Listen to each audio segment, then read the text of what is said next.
I have a few questions that will address some of the statements being made about you and Cooper Communities. First of all, has Cooper Communities abandoned the village? We never left. We've not invested new capital since 2008, but we were still here. We were in the background trying to help the members. Specifically, in 2011, we assigned ACC to the members. There should only be 2 amendments, I think, on this election. And I think it should be Cooper Communities and the POA together, side by side, shoulder to shoulder, making a recommendation to the members on how an amendment to the declaration can improve the village. This is the first time that has not happened with an amendment process in Hot Springs Village. All right, thank you, John. Is Cooper Communities going to sell their developer rights?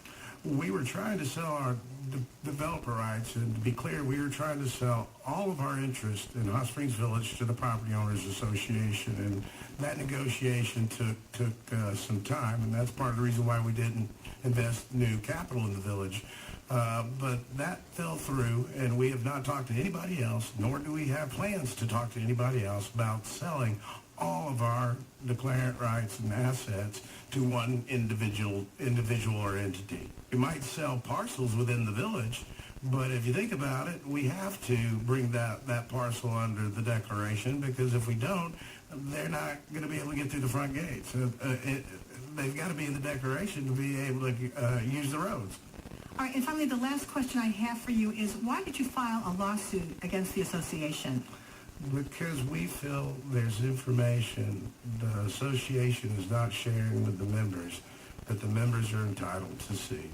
Specifically, the employment agreement of Leslie Nally.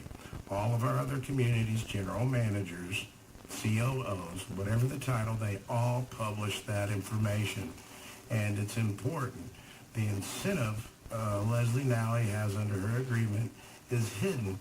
And that is important to me, and it also should be important to the members, because if she's incentivized on a top-line growth, then the penalties and fraction, which I see growing in the compliance side, that could be part of her motivation. She could get incentivized. The more penalties, the more fines the association puts on the membership, the more Leslie Nally can make as part of her agreement. I don't know, but I do see growth in those departments.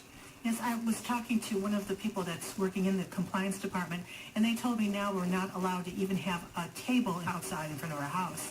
Well, if that's the case, and if you have the table and you get a grace period, but then if you get fined, that could be